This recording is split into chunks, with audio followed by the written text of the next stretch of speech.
tiyo nyaka nyo ogai marwa nindi. Imagine sani onge kanyo kinyal dhi Bondo to ibera bede TV ka era mogi ka to jo Islando ni gino gi dholuo gima timore Bondo en lokruok maduong' ahinya en poch gi pak en tich maber ahinya ma waseyudo kaka oganda nyiso ni kaka wa move forward going forward en ni wan duto te kaka jopiny nyaka wayie lokruok makelo dongruok ne oganda koro mage gik makoro nyaka wapuonjre gino winjo puonjwa gik mang'eny ahinya odiochieng' ma kawuono winjo puonjwa ni an kaka dhano ere lokruok manyalo timo kama antie. Iparo ka inyalo penjo ni to ang'o mane miyo Oginga Odinga chieng' oneko gini ang'ano bire pachgi mondo gikel lokruok mondo Kenya obed independent. Inyalo penjore ahinya ni to ang'o momiyo Raila ni nyo keda ahinya ne piny ang'o manodonje chunye nikech adier mantie ni ji ng'eny to en owuok as a special man in the history of Kenya en nitiere gima noparo en in kaka dhano en ere paro maber ma in go nikech ing'en waduto te wan iwacho ni onyuolwa e yo mopogore nitie gima inyalo timo mano kanyal timo nitie gimi anyalo timo ma ino kinyal timo eni sama inyalo bedo gi rieko moro mar timo gimoro ere kaka idwa time maloko kama intiere.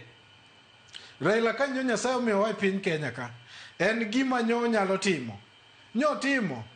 gima nyo nyalo timo ema wa celebrate kawuono freedom of speech kawuono nyalo yudo ka ndike mbui jokelo social freedom jo ising'eni nitie pinje moko mokadwa luongo nying-gi makata Facebook Twitter gini nolor to iyudo ka tich maber mane Raila gini otiyo mar kelo freedom multi-party kawuono ng'en wan gi chama mang'eny tiyudo ka pinje moko mag bath wa jirani and the rest iyudo ka gin ma party ariyo kende iyudo ka party achiel manoyudo independent igni 50-60 mokalo ema pod nitie to wan Kenya ka iyudo ka nosea KANU odhie NARC odhie PNU odhie Jubilee odhie UDA nyiso ni one accommodative chik manyo wakalo mar 2010 gi 1992 cha nyo miyo wabedo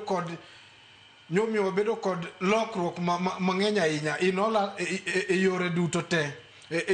te nyiso ni ka wawacho weche mag somo iyudo ka